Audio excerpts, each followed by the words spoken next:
લગાવનારાઓ સામે DCP ગુજરની team દ્વારા દંડાત્મક કાર્યવાહી કરાઈ હતી, સાથે તેમને માહિતી પણ અપાઈ હતી.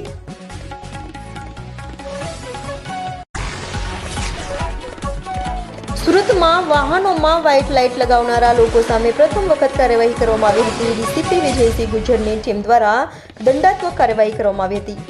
વાય જંકશન ખાતે વાહન ચેકિંગ દરમિયાન 20 જેટલા વાહન ચાલકો પાસેથી દંડ લેવાની સાથે તેમને વ્હાઇટ લાઇટના ખતરાઓ અંગે જાણકારી આપવામાં આવી હતી.